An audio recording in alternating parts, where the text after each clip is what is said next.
Everyone thought Elena Kovac had lost her mind when she started following a stray dog to an abandoned warehouse. Her neighbors called her delusional, her family begged her to stop, and the whole town whispered that loneliness had finally broken her. But when the truth came out, no one could believe what she'd discovered. Don't forget to subscribe and write in the comments where you are watching this video from. The morning mist rolled across the valley like a gray blanket when Elena Kovac stepped onto the porch of her farmhouse, wrapping her hands around a chipped ceramic mug filled with bitter black coffee. She gazed across the fields that stretched before her, modest rows of crops that had fed her family for 30 years. The farm wasn't grand, nothing like the vast estates that dominated the fertile lowlands near Millbrook, but every furrow in that soil had been carved by her own determination and sweat. At 48 years old, Elena had learned to live with silence. Her husband, Viktor, had passed 4 years ago from a sudden heart attack, leaving her alone to manage the farm and the crushing weight of memories. Her 2 daughters had moved to the city, promising to visit but rarely making the trip. The neighboring farmers were polite enough when she saw them at the co-op or the Sunday market, but she knew what they whispered behind her back. A woman her age, farming alone, refusing to sell and move on. Stubborn, foolish, clinging to the past. She didn't care what they thought. This land was hers, earned through decades of labor alongside Viktor, and she would die before she abandoned it. It was on a crisp October morning when everything changed. Elena was walking the irrigation ditch that ran along the northern edge of her property, checking for blockages after the previous night's rain, when she heard a sound that stopped her in her tracks. A weak whimpering, barely audible over the whisper of wind through the dry grass. She followed the sound to a shallow culvert where the ditch passed under the road. There, half submerged in muddy water, lay a dog. The animal was skeletal, her ribs visible beneath a coat of tangled gray and white fur. One of her back legs was bent at a sickening angle, clearly broken. Her eyes, dark and desperate, locked onto Elena's face. Most people would have kept walking. A stray dog with a shattered leg was nothing but trouble, an expense no struggling farmer could afford. But Elena thought of Viktor, who had never been able to turn away from a suffering creature, whether it was a wounded bird or a calf born too weak to stand. She thought of all the years they had worked this land together, how he would have already been wading into the water. Without allowing herself to overthink it, Elena climbed down into the culvert. The cold water soaked through her boots as she carefully lifted the trembling animal, cradling her against her chest. The dog whimpered but didn't struggle, as though she understood this was her only chance. Back at the barn, Elena laid the dog on a bed of clean straw. She had set bones before, calves mostly, and the occasional sheep. Her hands, though weathered and scarred, moved with practiced confidence as she examined the break. It was bad, but not hopeless. She fashioned a splint from strips of wood and bound it tight with torn cloth from an old bedsheet. "You'll make it or you won't," Elena murmured, setting out a bowl of water and some leftover chicken. "But you won't die cold and alone in a ditch." The dog stayed. Elena had expected her to vanish once she healed enough to walk, the way most strays did, but this one was different. She remained in the barn at first, then gradually moved closer to the house. Within 2 weeks, she was sleeping on the porch. Within 3, she followed Elena everywhere. Elena named her Shiva, after the gray color of her coat. For the first time in 4 years, the farmhouse didn't echo quite so loudly with emptiness. Shiva sat beside her during breakfast, walked alongside her through the fields, and curled at the foot of her bed at night. The dog's presence was a small comfort, but a comfort nonetheless. Then, on a cold morning in early November, Shiva's behavior shifted. Elena woke to find the dog pacing frantically at the front door, whining and scratching at the wood. When Elena opened it, Shiva bolted into the yard, stopped, and looked back with an urgency that seemed almost human. "What's wrong with you?" Elena called out, but Shiva barked, sharp and insistent, then took off running down the gravel drive. Elena stood there in her nightgown and boots, debating whether to follow. It was absurd. The dog was probably chasing a rabbit or had caught the scent of something in the woods. But Shiva stopped at the end of the drive and barked again, looking back at her with those dark, pleading eyes. Against every shred of common sense, Elena grabbed her coat and followed. Shiva led her down the rural highway, past the Hendersons' dairy farm, through a stretch of dense pine forest, and into the outskirts of Millbrook where the old industrial district crumbled in slow decay. The dog moved with purpose, never hesitating, as though she had walked this route 100 times before. Finally, she stopped in front of a massive warehouse, its brick walls blackened with age and neglect, its windows shattered into jagged teeth. The building had been abandoned for 15 years, ever since the textile mill that owned it had gone bankrupt and shuttered operations. The place was a landmark of failure, a reminder of better days long past. Teenagers sometimes broke in to drink or spray paint the walls, and the town council had talked for years about tearing it down, but never found the budget. Shiva squeezed through a gap in the rusted chain-link fence and disappeared inside. Elena hesitated at the entrance, staring into the darkness beyond. This was madness. The building was dangerous, the floor probably rotted through in places, the structure unstable. She should turn around, go home, and forget this nonsense. But Shiva barked from somewhere deep inside, and Elena felt something she hadn't felt in years: curiosity. She stepped through the fence. The interior of the warehouse was vast and shadowy, shafts of pale light filtering through holes in the roof. The air smelled of rust, mold, and decades of abandonment. Her footsteps echoed on the concrete floor as she moved cautiously forward, following the sound of Shiva's panting. The dog stood in the far corner of the main floor, tail wagging, staring at something hidden beneath a tarp. Elena approached slowly, her heart pounding for reasons she couldn't name. She grabbed the edge of the tarp and pulled. Underneath were crates. Dozens of them, stacked in neat rows, each one made of old wood reinforced with metal bands. She pried open the nearest crate with a rusted crowbar she found nearby. Inside, carefully wrapped in oiled canvas, were tools. Not ordinary tools, but precision instruments, calipers, micrometers, hand-crank drills, devices she didn't recognize. Everything was old but immaculate, preserved as though someone had expected to return for them.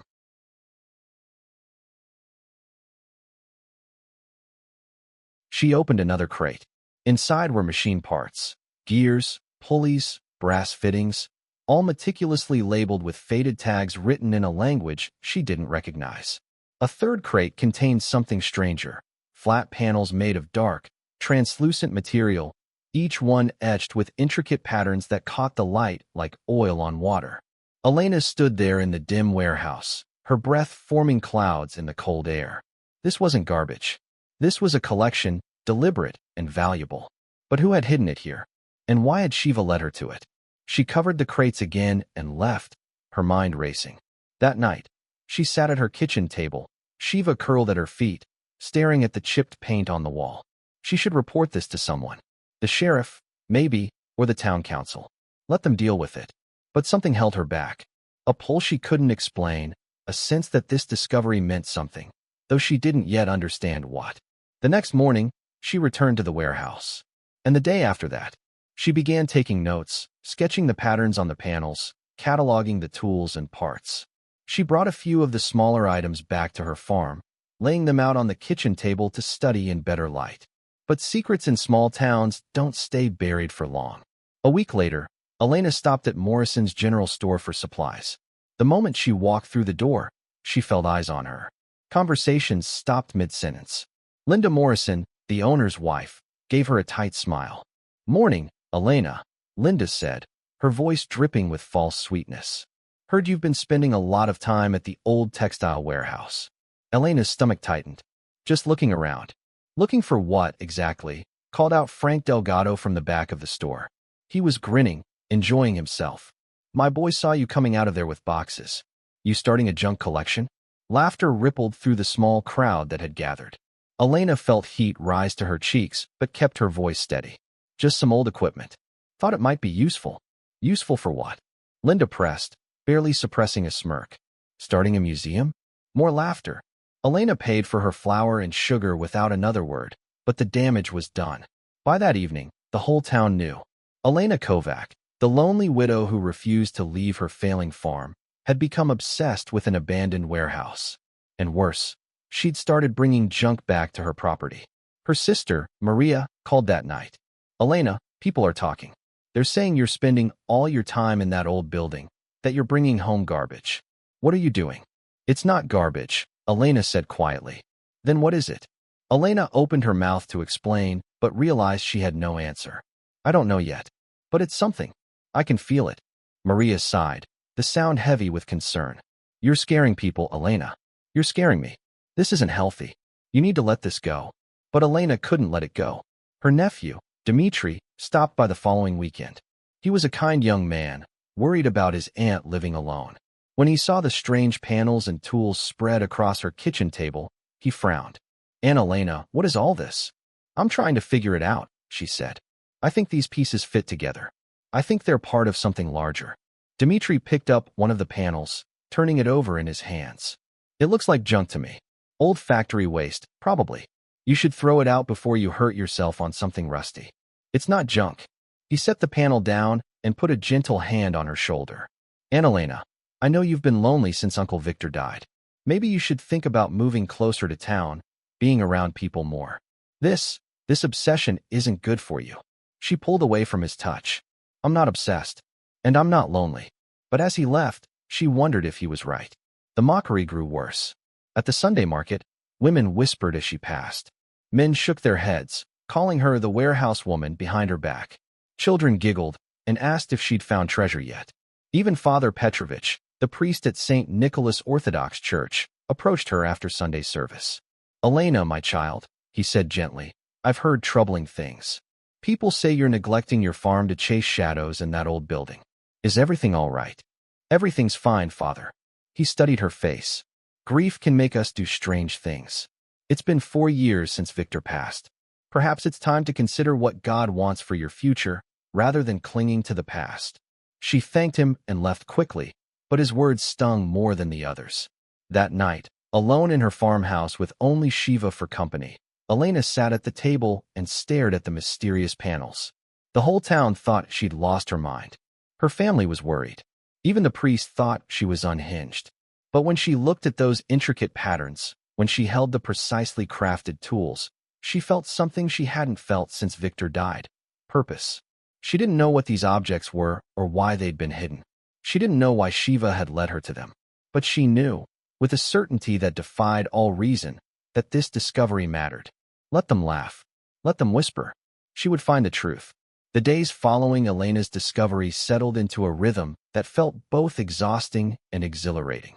Each morning, she rose before dawn to tend her farm, feeding the chickens, checking the irrigation lines, and walking the perimeter of her modest fields. The work was routine, mechanical, her body moving through motions it had repeated for decades. But her mind was elsewhere, circling endlessly around the mystery hidden in the warehouse.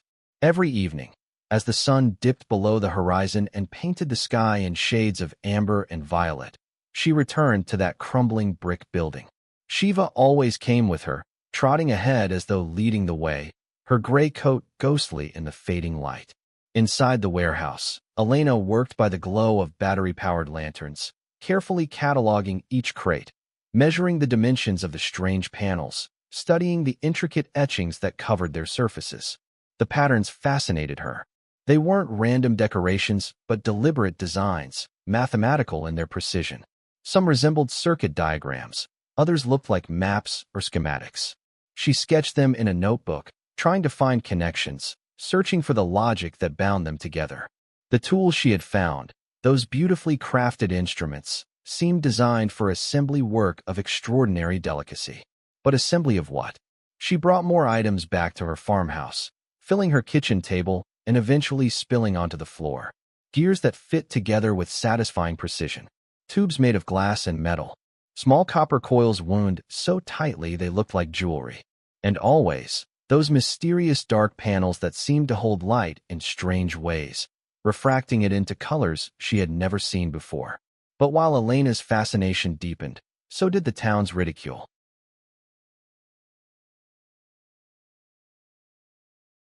At Morrison's General Store, the jokes had evolved from casual mockery to something more pointed. Frank Delgado made it his personal mission to ask loudly each time she entered, "Find any gold bars yet, Elena? Or just more rusty junk?" The other customers would chuckle, and even Linda Morrison, who had known her for 20 years, couldn't hide the pity in her eyes. The whispers followed her everywhere. At the post office, Conversations stopped when she walked in. At the farmer's co-op, men exchanged knowing glances. She overheard one of them mutter, "Poor woman's gone completely off the rails." Viktor would be rolling in his grave. Her family's concern grew more insistent. Maria called every few days, her voice tight with worry. "Elena, please. People are talking. They're saying you've abandoned the farm, that you spend all your time in that death trap of a building. What if it collapses on you? What if you get hurt and no one finds you for days?" "I'm being careful," Elena said. "That's not the point. The point is you're obsessing over garbage instead of living your life. You need to let this go." But Elena couldn't explain it to her sister, couldn't find the words to describe the pull she felt. It was as though the warehouse and its contents had been waiting for her specifically, as though Shiva had led her there for a reason that transcended logic. Her daughters called too, a rare joint effort that told her how serious they thought the situation had become. Katerina, the eldest, spoke first. "Mom, Dmitri told us what he saw at your house. Boxes of scrap metal, weird panels all over the kitchen. This isn't normal behavior." "I'm trying to understand what it is," Elena said patiently. "But why?" Anna, her younger daughter, cut in. "Why does it matter? It's junk from an old factory. Let it go. Come visit us in the city for a while. Get away from that place. This is my home." "Then act like it," Katerina said, her voice sharp. "Take care of your farm. Talk to your neighbors. Stop making yourself the town laughingstock." The words hit harder than Elena wanted to admit. After the call ended, she sat in silence, Shiva's head resting on her knee. Was she being foolish? Was she chasing shadows because she couldn't face the loneliness of her life? She looked at the panels spread across her table, at the gears and coils and instruments. They weren't shadows. They were real, tangible, purposeful. Someone had created these things with skill and intention. Someone had hidden them, preserved them, waited for them to be found. The work continued. Elena began to notice patterns in how the components fit together. Certain gears meshed with specific pulleys. The glass tubes connected to the copper coils in ways that suggested flow, movement, energy transfer.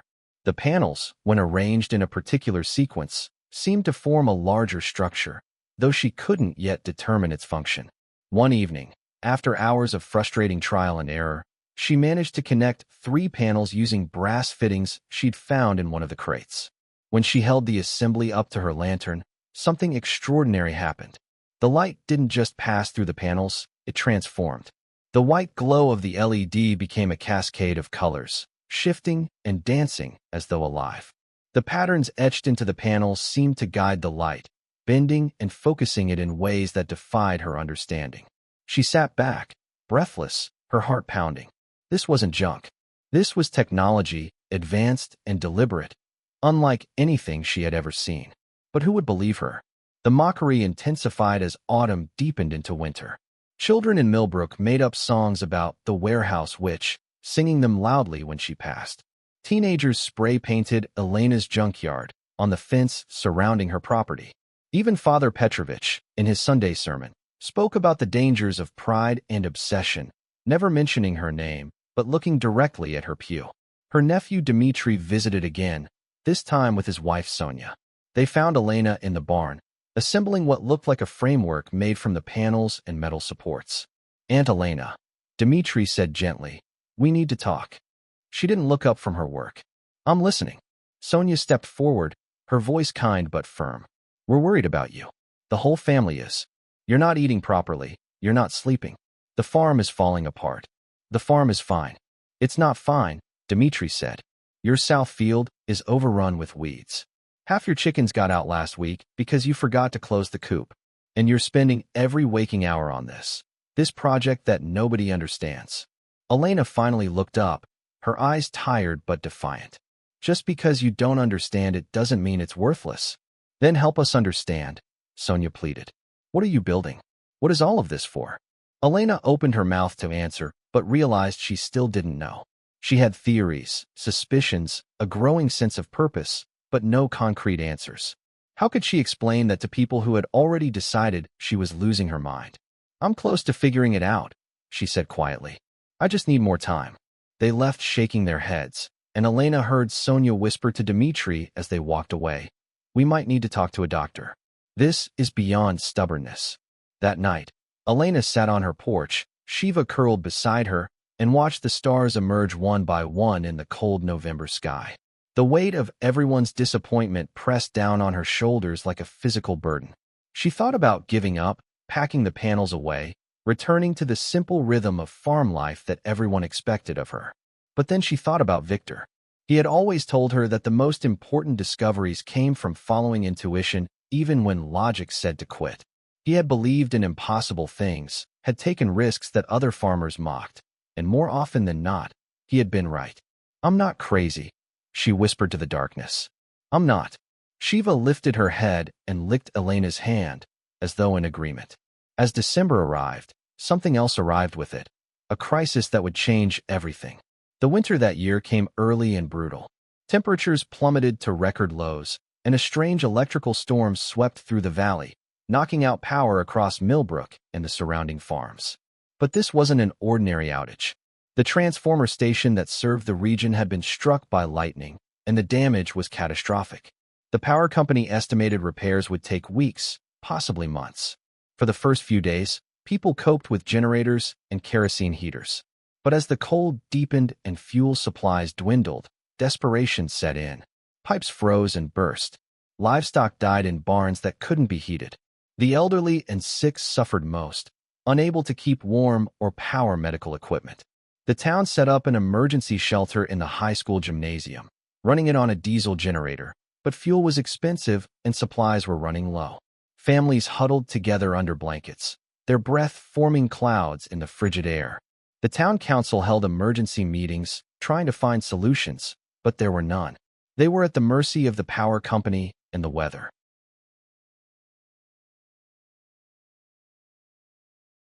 Elena's farm fared better than most. She had a wood stove and plenty of firewood, and Shiva's warmth helped during the coldest nights. But she saw the suffering when she went into town for supplies. She saw children shivering, old men coughing, mothers weeping as they tried to keep their babies warm.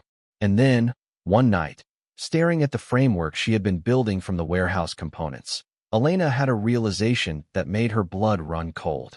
The panels, the coils, the precise instruments designed for assembly. She had been thinking of them as some kind of optical device, something that manipulated light. But what if they didn't just transform light? What if they captured it, stored it, converted it into something else? Energy.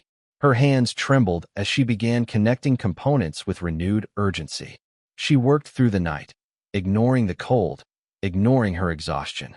Shiva watched from the corner, as though understanding that something crucial was happening.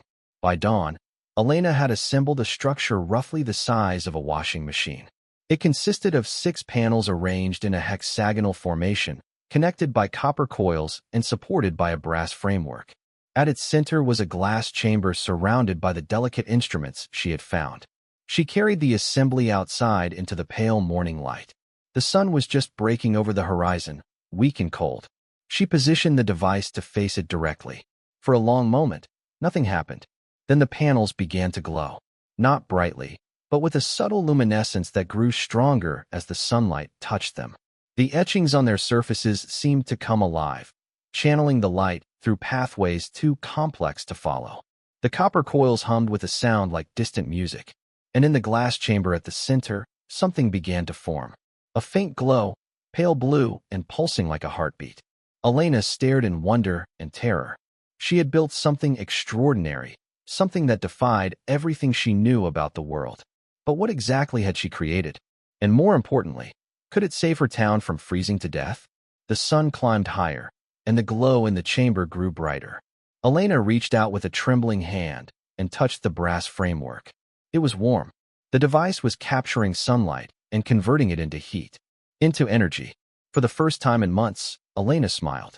The warehouse had given up its secret, and the fool who had refused to stop searching was about to become the town's salvation. But first, she would need to prove it worked. And that meant facing the very people who had mocked her, with a truth so shocking they would never see her the same way again.